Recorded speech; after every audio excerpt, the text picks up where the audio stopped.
नमस्कार दोस्तों, PS take channel में आप लोगों का स्वागत है। जैसा कि हम लोग प्रैक्टिस सेट की सीरीज़ हम लोग हल कर रहे हैं। इस वीडियो में हम लोग हिस्ट्री का प्रैक्टिस सेट नंबर 1 हल करेंगे।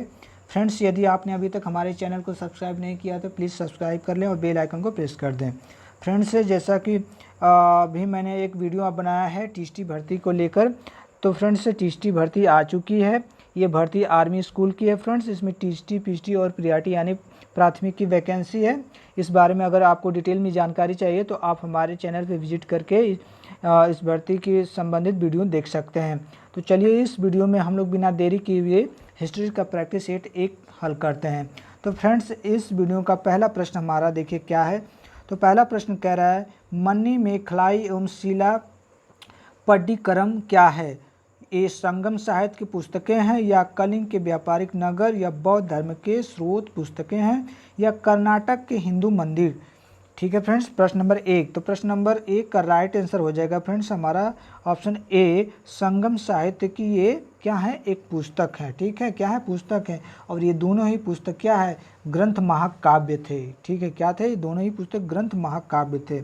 अगले प्रश्न पे चलते हैं हम लोग। अगला प्रश्न देखिए क्या कह रहा है, आजीवक किसके पंथ थे? बौद्ध धर्म के, जैन धर्म के, या हिंदू धर्म के, या ज़ोरोस्टर धर्म के? तो फ्रेंड्स, जो बौद्ध धर्म थे वे हमारे आजीवक जो थे वे हमारे हिंदू धर्म के पंथ थे। किसके थे? हिंदू धर्म के पंथ थे, यानी ऑप्शन सी इसका राइट आंसर हो जाएगा। देखिए फ्रेंड्स, आजीवक पंथ के संस्थापक कौन थे? मखली गोसाल थे। इस बौद्धकालीन संप्रदाय के अनुयायी अक्रियावाद एवं नियतिवाद में विश्वास रखते थे।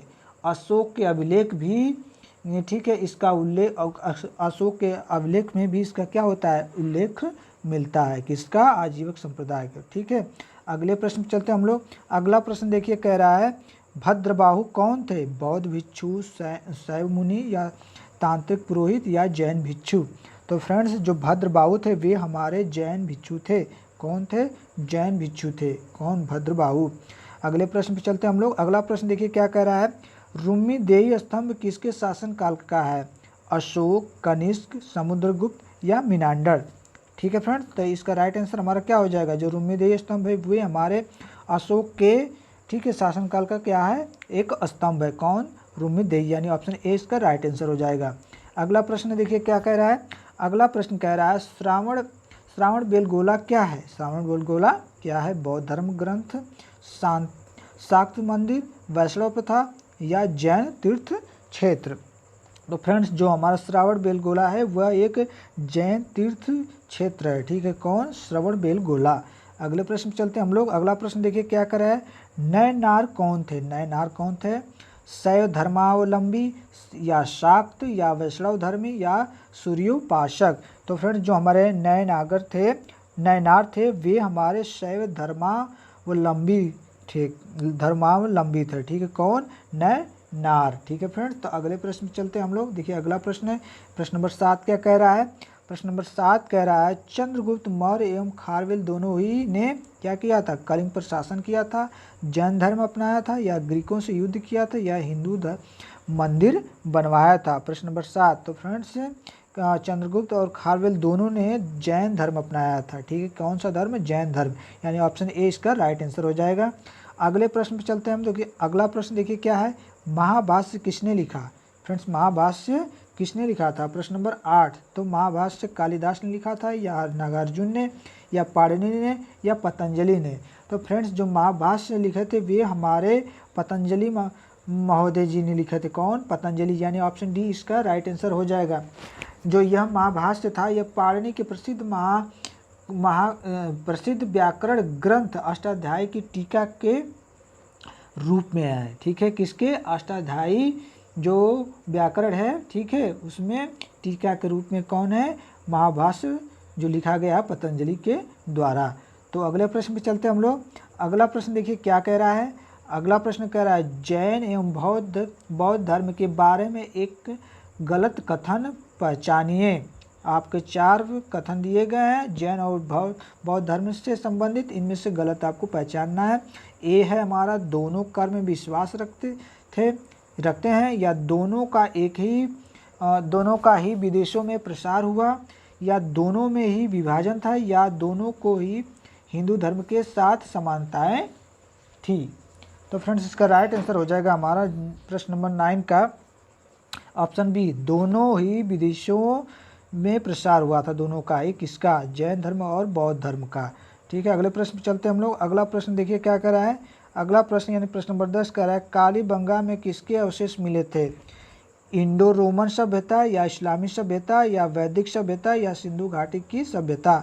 तो फ्रेंड्स जो कालीबंगा थे वहाँ हमारी सिंधु घाटी सभ्यता के, ठीक है, अवशेष मिले थे। किसका? सिंधु घाटी की सभ्यता का। कहाँ पर? कालीबंगा में, यानी राइट ऑप्शन हमारा डी हो जाएगा। अगले प्रश्न पर चलते हैं। अनुलोम एवं प्रतिलोम किससे संबंधित है? प्रश्न नंबर 11। अनुलोम और प्रतिलोम किससे संबंधित है? जन्म से, यौवन से, विवाह से या मृत्यु से। तो फ्रेंड्स जो हमारे अनुलोम और प्रतिलोम थे वे हमारे विवाह से संबंधित थे। ऑप्शन सी इसका राइट आंसर हो जाएगा। देखिए फ्रेंड्स अनुलोम और प्रतिलोम क्या थे? फ्रेंड्स उच्च वर्ग का वर तथा निम्न वर्ग की जो वधु थी उसे हम लोग क्या कहते थे? अनुलोम कहा जाता था, उसे अनुलोम कहा जाता था। और निम्न वर्ग का वर तथा उच्च वर्ग की वधु जो थी उसे हम लोग प्रतिलोम कहते थे। ठीक है फ्रेंड्स, तो अनुलोम प्रतिलोम क्या थे इसे आप लोग समझ चुके होंगे। अगले प्रश्न पे चलते हैं। अगला प्रश्न देखिए क्या कर रहा है। वैदिक भारत में राजाओं में बहुविवाह प्रचलित थे, सभी स्त्रियां संपत्ति की वारिस बन सकती थीं, सती प्रथा का व्यापक प्रचलन था, स्त्रियों के लिए शिक्षा निषिद्ध थी। तो फ्रेंड्स प्रश्न नंबर 12, वैदिक भारत में क्या था? राजाओं में बहुविवाह प्रचलित थे, सभी स्त्रियां संपत्ति की वारिस बन सकती थीं, या सती प्रथा का व्यापक प्रचलन था, या स्त्रियों के लिए शिक्षा निषिद्ध थी। तो फ्रेंड्स इसका राइट आंसर हमारा क्या हो जाएगा? प्रश्न नंबर 12। तो इसका राइट आंसर हमारा हो जाएगा ऑप्शन ए, राजाओं में बहुविवाह प्रचलित थे। ठीक है फ्रेंड्स, प्रश्न नंबर हम लोग 13 पे चलते हैं। देखिए प्रश्न नंबर 13 क्या कह रहा है। प्रश्न नंबर 13 कह रहा है धौली में क्या है? धौली में क्या है? शिलालेख है, ठीक है फ्रेंड्स, शिलालेख है, स्तंभ लेख है, या चैत्य है, या बिहार है। तो धौली में फ्रेंड्स हमारा क्या है? शिलालेख है। ठीक है, यानी ए ऑप्शन इसका राइट आंसर हो जाएगा। अगले प्रश्न पे चलते हैं। अगला प्रश्न प्रश्न नंबर 14 देखिए क्या कह रहा है। कनिष्क ने कलिंग पर विजय प्राप्त की, या अनेक हिंदू मंदिर बनवाए, या विक्रम संवत प्रारंभ किया, या अंतिम बौद्ध सम्मेलन बुलाया। ठीक है फ्रेंड्स, तो कनिष्क ने क्या किया था? अंतिम बौद्ध सम्मेलन बुलाया था। कौन? कनिष्क ने अंतिम बौद्ध सम्मेलन बुलाया था, यानी ऑप्शन डी इसका राइट आंसर हो जाएगा। फ्रेंड्स आप लोगों के लिए कमेंट बॉक्स में एक प्रश्न मैं पूछता हूँ, उसका आंसर कमेंट बॉक्स में दें कि जो कनिष्क ने अंतिम बौद्ध सम्मेलन बुलाया था यह कब बुलाया था? उस समय कौन सा ईसा चल रहा था या ईस्वी चल रही थी? इसका आंसर आप लोगों को कमेंट बॉक्स में देना है। ठीक है फ्रेंड्स, अगले प्रश्न पे चलते हम लोग। अगला प्रश्न हमारा है मौर्य प्रशासन में संवादवाहक यानी रिपोर्टर को क्या कहा जाता था?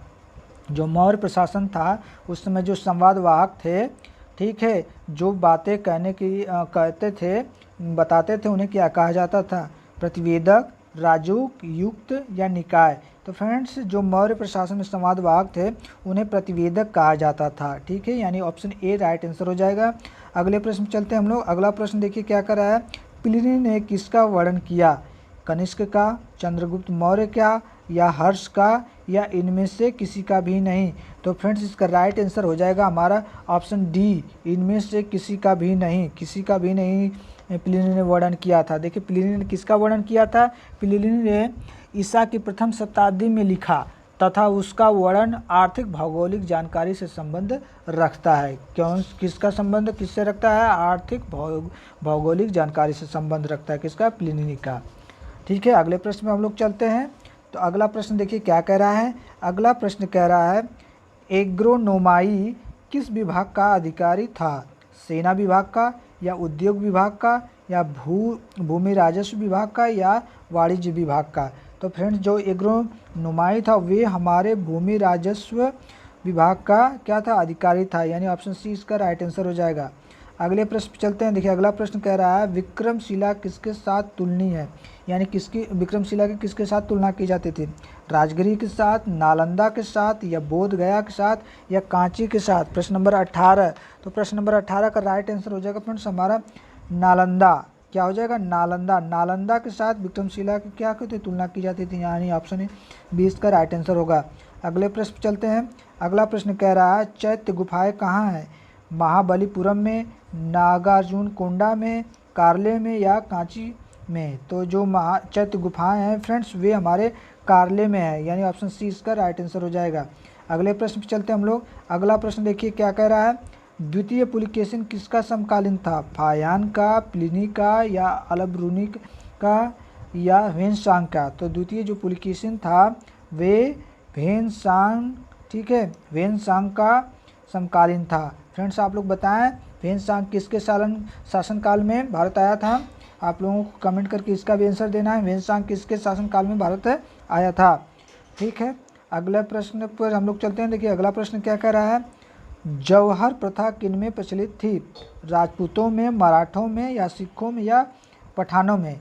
फ्रेंड्स आप लोगों ने एक मूवी देखी होगी, जो मूवी थी आपकी अभी आई थी मूवी जिसमें दीपिका पादुकोण और शाहिद कपूर और रणबीर कपूर थे। ये मूवी थी फ्रेंड्स लीला भंसाली की, जो कि राजस्थान में बनी थी। इस मूवी का नाम तो मैं नहीं बता पा रहा हूँ, याद नहीं आ रहा है। इसमें आपने देखा होगा कि जब जिसमें जो विलन होता है ये रणबीर कपूर, जब ये आक्रमण करता है वहाँ के राजा पे, तो वहाँ के जो महिला जो वहाँ की जो राजकुमारी थी यानी दीपिका पादुकोण, उसने क्या किया था, अपने आप जौहर जो प्रथा थी उसके तहत उसने अपने आप को क्या किया था, मृत्यु को प्राप्त कर लिया था। तो जो जौहर प्रथा थी कहाँ पे थी, वो राजस्थान में। तो राजस्थान में कौन लोग करते थे, राजपूत लोग करते थे। ठीक है, यानी ए ऑप्शन इसका राइट आंसर हो जाएगा। ठीक है फ्रेंड्स, अगले प्रश्न पे चलते हैं हम लोग। देखिए अगला प्रश्न क्या है, ममलापुरम के रथ किसके प्रतीक हैं, चोल शैली के या चालुक्य शैली के या सातवाहन शैली के या पल्लव शैली के। तो फ्रेंड्स जो हमारे ममलापुरम थे वो किसके प्रतीक थे, तो फ्रेंड्स ये हमारे किसके प्रचलित थे फ्रेंड्स, ये हमारे जो पल्लव शैली थे इसके क्या थे, प्रतीक थे। ठीक है, किसके, पल्लव शैली के। ठीक है, अगले प्रश्न पर चलते हैं हम लोग। अगला प्रश्न देखिए क्या कर रहा है, हर्ष ने क्या किया था, हर्ष ने चीन के साथ राजदूतों का विनिमय किया, या हर्ष ने एक बौद्ध संगति बुलाई, या हर्ष ने कलिंग पर विजय प्राप्त की, या मौखरी वंशज था। ठीक है, या मौखरी वंशज था हर्ष। प्रश्न नंबर 23 का राइट आंसर हमारा क्या हो जाएगा फ्रेंड्स, ऑप्शन ए हो जाएगा। ऑप्शन ए हमारा, हर्ष ने चीन के साथ राजदूतों का क्या किया था, विनिमय किया था। ठीक है, ये ऑप्शन इसका राइट आंसर हो जाएगा। अगले प्रश्न पर चलते हैं हम लोग। अगला प्रश्न देखिए कह रहा है, निर्ग्रंथ कौन थे, हिंदू, बौद्ध, जैन या इनमें से कोई नहीं। तो फ्रेंड्स जो हमारे निर्ग्रंथ थे वे हमारे जैन थे। क्या थे, जैन थे, यानी ऑप्शन सी इसका राइट आंसर हो जाएगा। अगले प्रश्न पर चलते हैं हम लोग। अगला प्रश्न हमारा है, वज्रयान किसका संप्रदाय था, बौद्ध धर्म का, जैन धर्म का, हिंदू धर्म का, इनमें से कोई नहीं। तो फ्रेंड्स जो हमारे बौद्ध धर्म वज्रयान थे, ठीक है, वे हमारे बौद्ध धर्म का संप्रदाय था। ठीक है, वज्रयान हमारा किसका था, बौद्ध धर्म का संप्रदाय था, यानी ए ऑप्शन इसका राइट आंसर हो जाएगा। अगला प्रश्न हमारा, संधि विग्रह किससे संबंधित है, व्यापार एवं वाणिज्य से, मुद्रा एवं टंकट से, या कृषि एवं भू राजस्व, या युद्ध एवं शांति से। तो जो संधि विग्रह थे वे हमारे युद्ध और शांति से क्या थे, संबंधित थे। किससे, युद्ध और एवं शांति से, यानी डी ऑप्शन इसका राइट आंसर हो जाएगा। अगले प्रश्न पर चलते हैं हम लोग। देखिए अगला प्रश्न कह रहा है, भुक्ति क्या है, एक प्रशासनिक विभाग, नापने का एक साधन, एक प्रकार का कर, या सेना का एक भाग। ठीक है फ्रेंड्स, प्रश्न नंबर 27। तो जो हमारी भुक्ति थी वह एक प्रशासनिक विभाग था। ठीक, क्या था, एक प्रशासनिक विभाग था। ए ऑप्शन इसका राइट आंसर हो जाएगा। अगले प्रश्न चलते हैं। अगला प्रश्न देखिए क्या कर रहा है, अश्वघोष ने क्या लिखा था, अश्वघोष ने क्या लिखा था, कथा सरित सागर, बुद्धचरित, या 10 कुमार चरित, या हरिवंश। तो फ्रेंड्स अश्वघोष ने बुद्ध चरित्र की रचना की थी। किसकी, बुद्ध चरित्र की, यानी ऑप्शन बी इसका राइट आंसर हो जाएगा। अगले प्रश्न पे चलते हैं। अगला प्रश्न देखिए क्या करा है, श्रृंगेरी, द्वारकापुरी तथा बद्रीनाथ में क्या है, शंकराचार्य के द्वारा प्रतिष्ठित मठ है, या सातवाहनों के द्वारा बनाए मंदिर, या बुद्ध को समर्पित चैत्य, या जैनों द्वारा बनाई गई गुफा। तो फ्रेंड्स जो श्रृंगेरी, द्वारकापुरी तथा बद्रीनाथ में हमारा शंकराचार्य के द्वारा प्रतिष्ठित मठ है, यानी ए ऑप्शन इसका राइट आंसर होगा। अगले प्रश्न चलते हैं और लास्ट प्रश्न है ये इस वीडियो का हमारा फ्रेंड्स। वेसनगर में गरुड़ स्तंभ किसने प्रस्थापित किया? मिनांडर, डेमेस्ट्रियस, हेलिओडोरस या कडफिसस? तो फ्रेंड्स जो वेसनगर में गरुड़ स्तंभ था वह हमारे हेलिओडोरस जो थे उसने क्या किया था? प्रस्थापित किया था, यानी ऑप्शन सी इसका राइट आंसर हो जाएगा। तो फ्रेंड्स इस वीडियो में हम लोगों ने हिस्ट्री के 30 प्रश्नों को हम लोगों ने देखा। उम्मीद करता हूँ कि आप लोगों को ये वीडियो पसंद आई होगी। फ्रेंड्स ज़्यादातर आप लोगों को प्रश्न उम्मीद करता हूँ कि आ रहे होंगे। इसमें से अगर यदि नहीं आ रहे तो एक बार वीडियो देखें, 2 बार देखें या इसका नोट्स बना के आप लोग रख लें, क्योंकि ये प्रश्न काफ़ी आपके लिए महत्वपूर्ण हो सकते हैं और इसी तरह के प्रश्न आपको घुमा घुमा के आपको एग्ज़ाम में पूछे जाएंगे। तो फ्रेंड्स बस इस वीडियो में इतना ही। और वीडियो में अगर फ्रेंड्स अगर मैं आप लोगों को एक बात बता दूं कि जो ये टीसीटी की भर्ती आई है आर्मी की, इसने टेट सीटेट नहीं मांगा है, तो बहुत अच्छी सी अपॉर्चुनिटी है फ्रेंड्स इसमें सेलेक्ट होने के लिए। तो आप लोग इसकी फॉर्म को भरिए और खूब मेहनत करिए और एग्ज़ाम क्वालिफाई करिए और आप लोग अध्यापक बनिए, यही मेरी शुभकामना है अगले वीडियो के लिए। तब तक वेट करते हैं। थैंक यू, धन्यवाद, गुड नाइट।